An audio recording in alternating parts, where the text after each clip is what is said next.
खबर बलिया जनपद से, जहां स्कूल से घर जा रही एक छात्रा से छेड़खानी के साथ जबरदस्ती करने की कोशिश की गई। मामला दुबहर थाना क्षेत्र का है, जहां दो युवकों ने छात्रा के साथ जबरदस्ती करने की कोशिश की। छात्रा की शोर मचाने पर आरोपी युवक भाग निकले।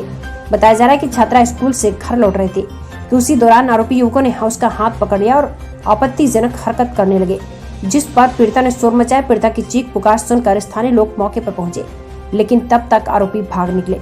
मामला दो समुदायों के लोगों का है। फिलहाल पीड़िता ने मामले की शिकायत स्थानीय पुलिस से की है, लेकिन स्थानीय पुलिस केस दर्ज न कर मामले की लीपापोती में लगी है, जिसके चलते ग्रामीणों में रोष व्याप्त है।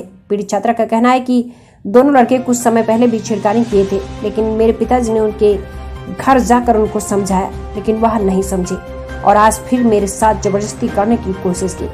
2 दिन बीत जाने के बाद भी पुलिस द्वारा कोई ठोस कदम नहीं उठाया गया है। नाजिया परवीन दादा कहाँ के रहने वाली है? कहाँ के रहने वाली है? दादा के छपरा खार। क्या मामला हुआ है आपके साथ? हम स्कूल गए थे सुबह को, मेरे साथ हम जब गए थे तो कोई नहीं था मेरे साथ। फिर हम उधर से आए तो मनीष पाठक और पीयूष पाठक दोनों मेरे साथ ज़बरदस्ती कर रहे थे। बोल रहे थे कि हम जहाँ कहत नहीं तहाँ चलो चल ना जेबे। तो मैं बोली कि नहीं, मैं नहीं जाऊंगी। तो बोल रहे थे, मेरा हाथ पकड़ कर जोर ज़बरदस्ती कर रहे थे। मैं रो रही थी, फिर भी वो मैं रो कर बोल रही थी कि मुझे छोड़ दो। तो वो बोल रहे थे कि नहीं छोड़ेंगे, तुम किसी को बताओगी तो जान से मार देंगे। तो मैं वहाँ पे रो रही थी, कोई नहीं था। फिर कुछ देर बाद उधर से कुछ लोग देख रहे थे, तो उधर से देखे तो उन लोग भाग गए। फिर बोले कि किसी को अगर बता दोगी तो तुम्हें जान से मार देंगे। ये कहते हुए वो उधर से चला गया।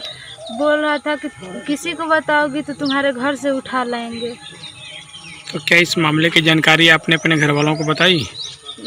जी, मैं अपने घर वाले को मम्मी से आकर रो रही थी। मैं तो मम्मी मेरी पूछी कि क्यों रो रही हो। मैं बोली कि मेरे साथ ऐसे ऐसे हुआ है, मेरे साथ इन लोगों ने मनीष पाठक पीयूष पाठक मेरे साथ ज़बरदस्ती कर रहे थे। तो मेरी मम्मी थाना दुबहर पर लेकर गई मुझे। तो मैं वहाँ पे सारी बात बताई, तो उन लोगों ने मेरे साथ कुछ अभी 16/3/2021 को मैं गई थी थाने पर 6 बजे शाम। फिर उधर से दीवान जी कुछ मेरे मैटर को लेकर के लिखे, थोड़ा सा कुछ लिखे थे। फिर साइन करवा करके बोले कि तुम जाओ।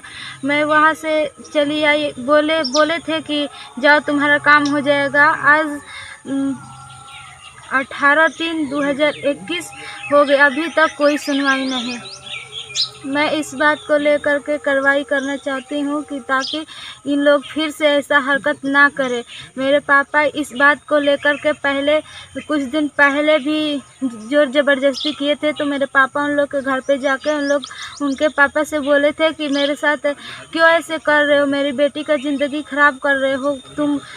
तो मेरे पापा उन लोग के हाथ पैर पकड़ के बोले थे कि मेरा ज़िंदगी बेटी का ख़राब मत करो। तो फिर उसके पापा बोले कि चलो ठीक है, हम देख लेंगे, अपने बेटे को समझा देंगे। फिर कुछ दिन के बाद ऐसे ही ज़बरदस्ती 16/3/2021 को ये हरकत